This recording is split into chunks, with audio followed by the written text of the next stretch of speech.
Bismillahirrahmanirrahim. Assalamualaikum warahmatullahi wabarakatuh.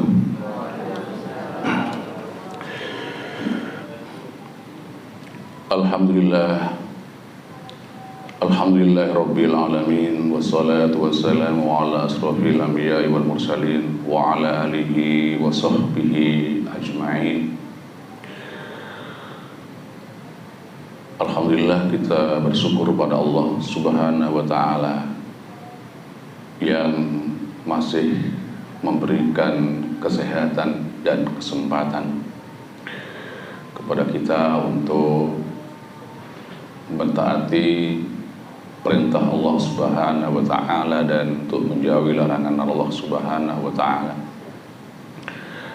Jamaah subuh yang bahagia, kita lanjutkan kajian tafsir Juz Amma, dan sekarang kita akan terjemahkan dan kita bahas insyaallah surah Al-Kafirun, di mana muqaddimahnya, pembukaannya tentang sebab turunnya sudah dijelaskan oleh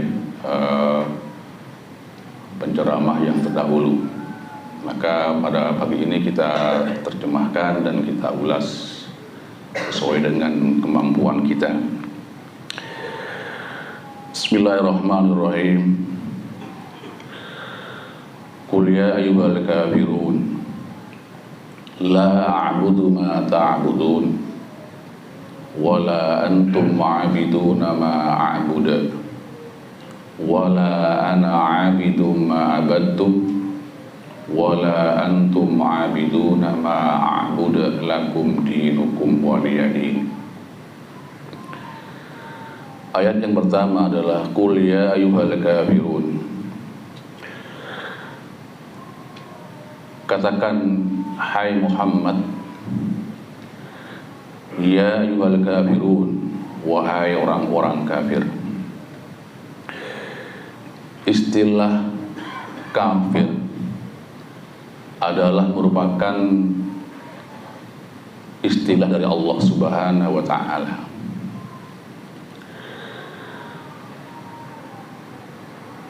Dan Rasulullah SAW dengan berani memanggil mereka dengan istilah kafir, wahai orang-orang kafir. Siapa orang kafir? Orang kafir adalah orang yang tidak beriman, sebagaimana di surah Al-Baqarah, innal ladzina kafaru sawa'un 'alaihim a andartahum am lam tum la yu'minun.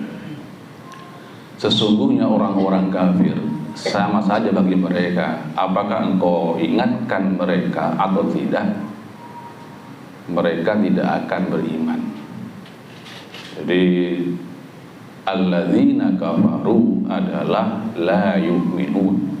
Orang-orang yang kafir adalah orang-orang yang tidak beriman. Baik tidak mengimani seluruh rukun iman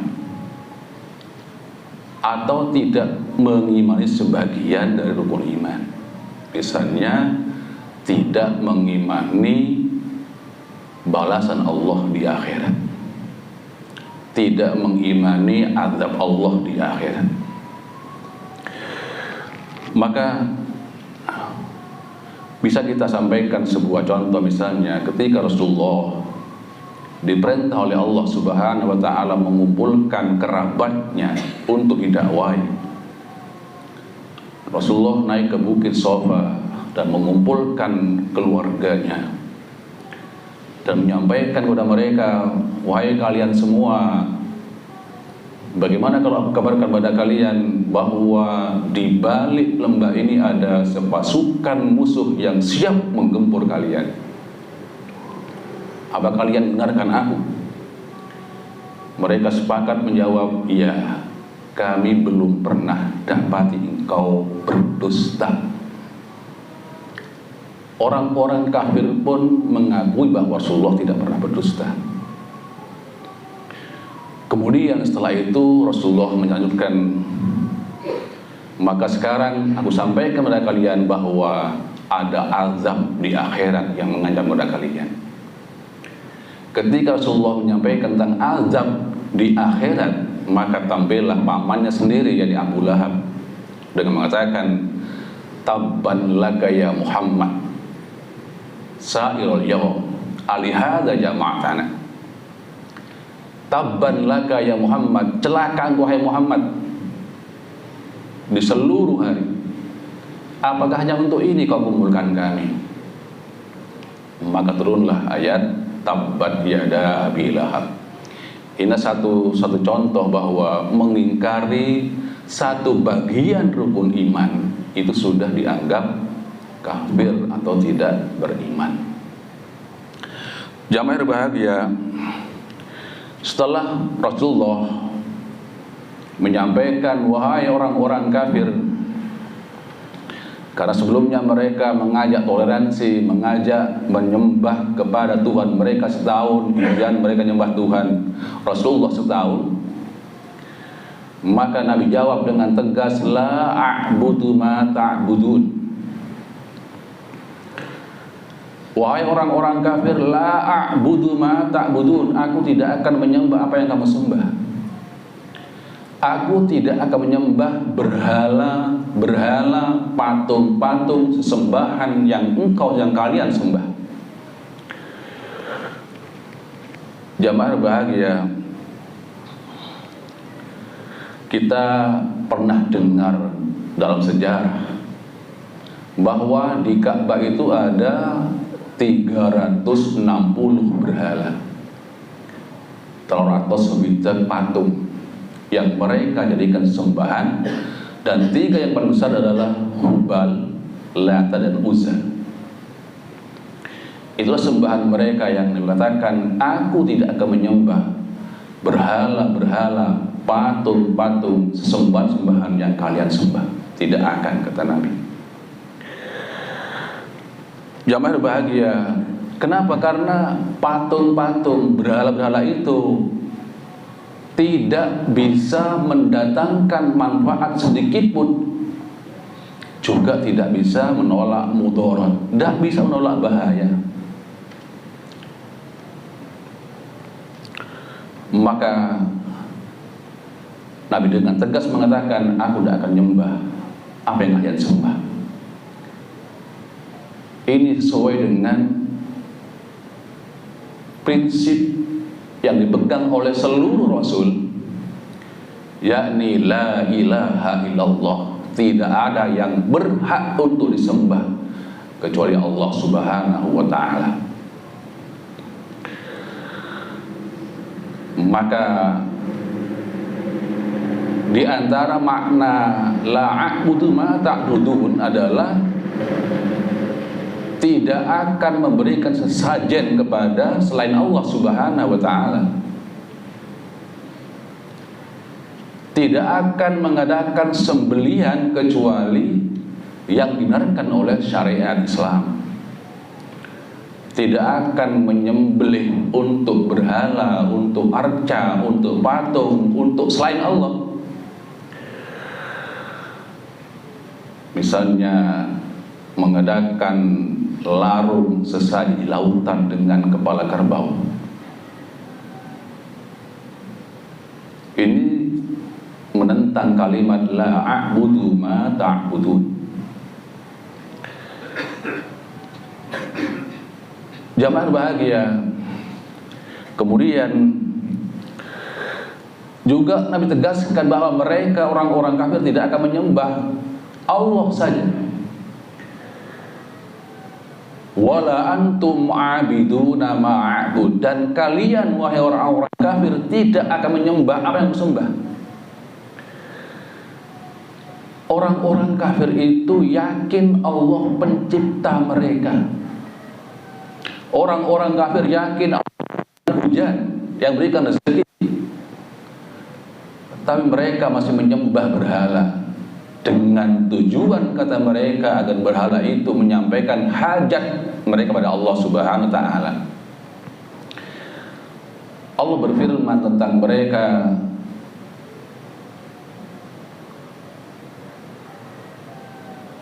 di dalam surah Az-Zumar,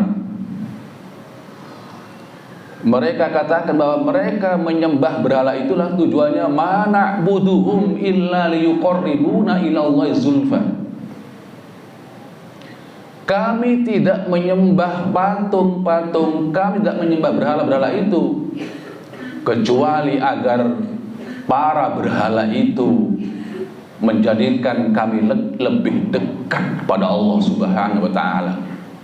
Menjadikan patung, berhala, benda mati sebagai wasilah agar lebih dekat pada Allah Subhanahu wa taala. Inilah agama orang-orang kafir. Inilah akidah orang-orang kafir Quraisy, menyembah patung, menyembah berhala agar berhala itu lebih mendekatkan mereka pada Allah Subhanahu wa taala. Ma na'buduhum, kami tidak sembah mereka illa liyuqarribuna ilallahi zulfa, kecuali agar berhala-berhala itu mendekatkan pada Allah, mendekatkan kepada Allah Subhanahu wa taala. Jamaah berbahagia, itu artinya tawassul. Tawassul, berperantara, menjadikan patung dan berhala sebagai perantara mereka kepada Allah Subhanahu wa taala. Kita kaum muslimin dibolehkan tawassul dengan 3 cara. Pertama adalah kita minta orang yang soleh, orang yang baik agamanya, agar berdoa pada Allah Subhanahu wa taala. Misalnya, Ustadz, tolong doakan saya. Ini tawassul yang pertama, minta orang yang soleh, yang masih hidup, orang soleh masih hidup agar mendoakan kita. Ustadz, tolong doakan agar anak saya lekas dapat jodoh. Tolong Ustadz doakan agar rezeki saya lancar. Tolong doakan Ustadz agar anak saya lancar dalam belajar. Minta tolong agar ustadznya itu berdoa pada Allah Subhanahu wa taala. Kemudian yang kedua adalah tawassul dengan nama-nama Allah yang baik, dengan Asmaul Husna. Misalnya, ya Hayyu ya Qayyum bi rahmatika astaghits, wahai zat yang maha hidup, wahai zat yang sangat mengurus hambanya, bi rahmatika astaghits, dengan rahmatmu aku minta tolong. Kemudian yang ketiga adalah tawassul dengan amal soleh yang pernah kita kerjakan. Ya Allah, dulu saya pernah menuntun orang buta, ya Allah. Sekarang mau hari raya, ya Allah, tidak punya uang, ya Allah, tolonglah saya. Mohon kelampi banyak basah, sandal banyak basah, jajan banyak tuku, kain pesen ada. Ya Allah, dulu saya pernah membantu si A, si B, sekarang kepepet, ya Allah, bantulah saya. Ini bertawassul dengan amal soleh yang pernah kita kerjakan. Jangan bahagia, orang-orang kafir itu bertawassul dengan berhala agar berhala itu lebih mendekat mereka kepada Allah Subhanahu wa taala. Kemudian ayat yang berikutnya adalah wala ana 'abidum ma 'abadtum, dan aku tidak akan menjadi penyembah apa yang akan sembah. Ini adalah menguatkan ayat yang kedua, yakni ayat la a'budu ma ta'budun. Sebagian mengatakan kalau ayat 2 adalah ayat sekarang tidak akan sembah kalian yang kalian sembah. Ayat ini adalah dan yang akan datang saya tidak akan pernah menyembah apa yang kalian sembah. Kemudian ayat 5 wala antum ma'abiduna ma'abud. Ini menguatkan juga ayat yang ketiga. Artinya sama, bahwa kalian tidak akan menyembah Allah yang esa. Kalian masih sembah berhala. Itulah yang dikatakan dengan syirik. Percaya Allah Subhanahu wa taala yang menciptakan, yang menurunkan hujan, memberikan rezeki, tapi masih menyembah yang lain. Itulah kesyirikan yang diberantas oleh Rasulullah SAW.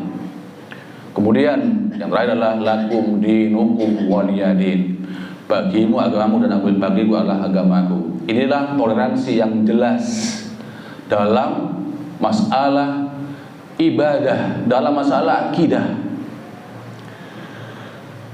Maka hendaknya kita paham dan kita belajar mana yang dibolehkan kita berbuat baik dengan orang kafir dan mana yang tidak dibolehkan dalam agama. Misalnya walaupun pada orang Kristen, orang Yahudi, aseman, mengucap alhamdulillah, tak boleh kita mengatakan yarhamukallah, tak boleh. Oke. Mohon pada orang lain agama kemudian aseman mengucap alhamdulillah, tak boleh kita katakan yarhamukallah. Pertama, yang kedua, kalau ada kerabat kita, saudara kita yang kafir, maka tidak boleh kita mintakan ampun pada Allah Subhanahu wa ta'ala. Yang ketiga, kalau ketemu dengan orang selain Islam, tidak boleh kita katakan assalamualaikum, tak boleh. Kemudian yang keempat, montelasannya orang kafir, tidak boleh kita katakan selamat hari titik-titik. Oke. Memberi datang ke kita telasan, tidak boleh kita katakan selamat hari titik-titik. Jangan berbahagia. Termasuk juga memberikan hadiah ketika raya orang kafir. Misalnya ada orang kafir berhari raya, tidak boleh kita ngasih hadiah walaupun sebutir telur kemek, tidak boleh. Seorang ulama Hanafiyah, ulama mazhab Hanafi, namanya Asy-Syaikh Abu Hafsin mengatakan, Bismillahirrahmanirrahim,